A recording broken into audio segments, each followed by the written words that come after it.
Hi, it's been a while. Aku udah 1 semester jadi mahasiswa UGM. Barusan selesai semester, so exciting. Aku juga sadar kalau ternyata informasi tentang aktuaria itu masih sangat sedikit. Ketika aku awal daftar universitas, aku juga lumayan bingung, sama seperti kalian. So these are probably the few things that kalian akan merasa bermanfaat. First of all, mungkin pertanyaan yang paling sering ditanyakan, akreditasi UGM itu apa? Pertama-tama, sebagai background, untuk menjadi seorang aktuaris, kalian itu harus menyelesaikan beberapa ujian. Kalau mau jadi seorang certified actuary, bukan kayak lihat kalian sarjana apa. Kalau kalian mau jadi seorang actuary, kalian nggak harus kuliah jurusan aktuaria. Kalian bisa kuliah jurusan apapun, asalkan jurusan kalian itu ada hitungan. To be an actuary, kalian perlu ujian beberapa, ada 10. Kalian finish the first 7, kalian dapat gelar. Kalau di Indonesia itu namanya ASAI. A itu associate. Terus setelah kalian finish 7, nanti kalian tambah lagi 3, itu kalian jadi fellow, jadi FSAI. Untuk jadi seorang aktuaris, di tiap-tiap negara itu ujiannya berbeda. Jadi kalau misalnya di Indonesia ada lembaga yang mengatur, namanya PAI atau Persatuan Aktuaris Indonesia. Kadang disebut juga Society of Actuaries of Indonesia. Tapi kalau misalnya di UK itu mereka ada IFOA. Kalau di Indonesia sistemnya 7 ujian, terus kalian associate, tambah 3 ujian lagi, kalian menjadi fellow. Cara untuk ujian ini, basically ini adalah ujian yang di luar. Jadi kalian belajar materinya, terus kalian ujian di luar.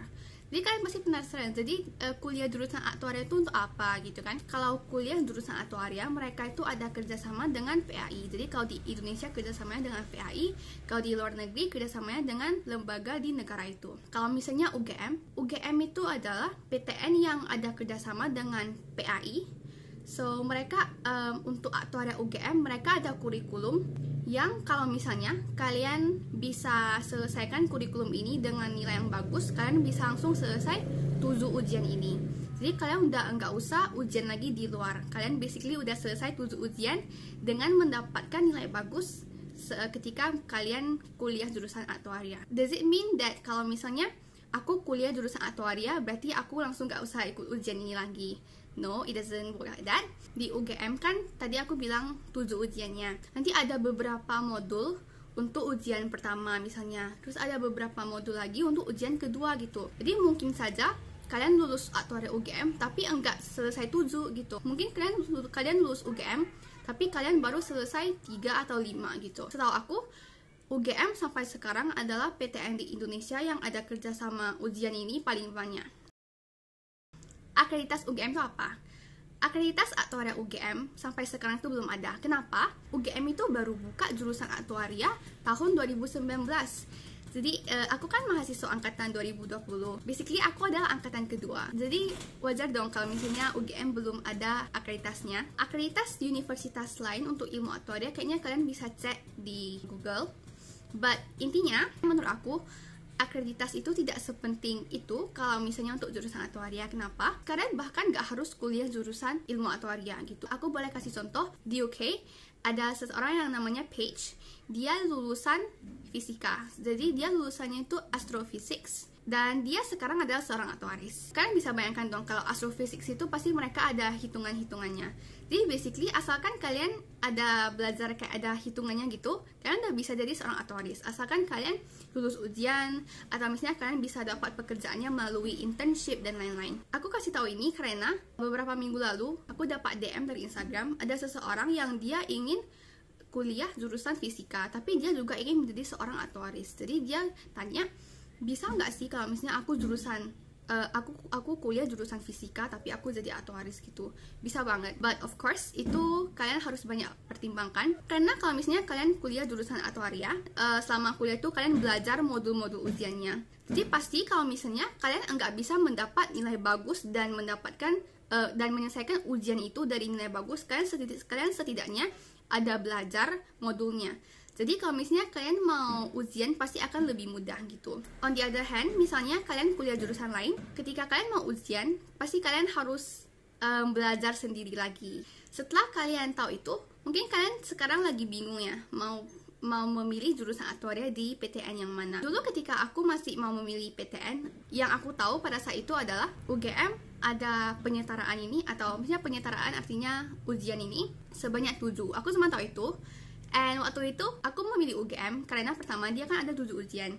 Terus yang kedua karena UGM itu kayak gimana sih, kayak didewa-dewakan banget gitu. That's why I pilih UGM gitu kan. But now setelah aku 1 semester sebagai mahasiswa aktuaria UGM, mungkin aku ada sedikit advice yang lebih baik ketika mau memilih, instead of just Google dan kayak wow UGM, UI. Menurut aku penting banget kalian pertimbangkan berapa ujian yang ada gitu kan. Terus kurikulumnya seperti apa. Aku cuma bisa ngomong dari perspektif aku sebagai mahasiswa UGM. Sebagai mahasiswa UGM, pasti aku harus selesaikan kurikulum yang dibuat untuk mengejar 7 ujian ini. Dan pasti bisa bayangkan dong betapa padatnya kelas-kelas aku untuk mengejar 7 ujian ini. Dan apakah realistis untuk bisa mendapatkan 7 ujian itu juga hal yang harus dipertimbangkan. Misalnya, misalnya aku nggak bisa terkejar 7 ujian ini. Misalnya nilai aku waktu di UGM itu enggak sebagus itu, dan aku nggak bisa selesai 7 ujian, dan pas tamat aku cuma bisa selesai 3 ujian. Itu mungkin banget. Misalnya aku kuliah di universitas lain yang kurikulumnya enggak mengejar sebanyak 7 ujian ini. Misalnya mereka mengejar 3 ujian gitu. Kemungkinan besar aku bisa menyelesaikan 3 itu pas aku tamat gitu. Karena lebih realistis gitu kan. Aku bukan bilang kalau menyelesaikan 7 ujian pas tamat itu tidak realistis ya. Tapi ini semua tergantung kita masing-masing, apakah kita sanggup atau enggak. Ketika aku awal daftar UGM, aku merasa apabila aku memilih ujian yang paling banyak, maka akan lebih cepat selesai ujiannya gitu kan. Tapi itu nggak boleh, jadi kalian harus realistis. Kalian harus pertimbangkan apakah kalian sanggup atau enggak untuk menyelesaikan ujian sebanyak ini. Pastinya benefit lain kalau misalnya jurusan aktuaria kalian ada kerjasama ujian yang banyak, kalian belajarnya itu lebih banyak gitu. Jadi kalau misalnya kalian mau ambil ujian sendiri di luar, which is very possible, kalian tuh enggak usah susah-susah cari materi karena kalian udah belajar pas di universitas. Hal yang lagi yang menurut aku sangat penting, banyak dari kalian yang tanya kayak, Kak, aku mau masuk aktuaria tapi aku takut, susah nggak? Menurut aku, pertama, kayaknya semua jurusan itu pasti ada susahnya gitu ya. Enggak mungkin ada mahasiswa yang sampai tamat dia kayak merasa selama ini aku kuliah gampang banget, enggak ada susahnya sama sekali. Kayaknya enggak mungkin ya gitu. Dan kalau untuk jurusan aktuaria menurut aku bisa dipelajari, maksudnya tidak sampai impossible gitu. Jadi kesimpulannya, ketika kalian mau memilih universitas untuk jurusan aktuaria, kalian harus perhatikan jumlah ujiannya atau jumlah penyetaraannya.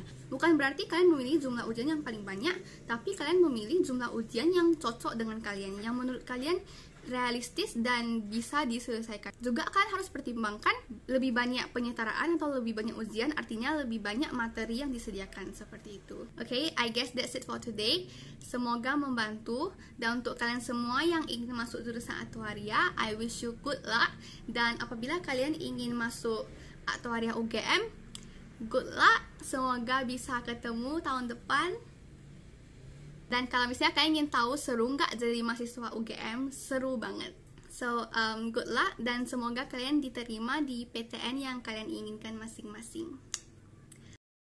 Kalian memilih jumlah ujian yang menurut... Oh my god, the voice!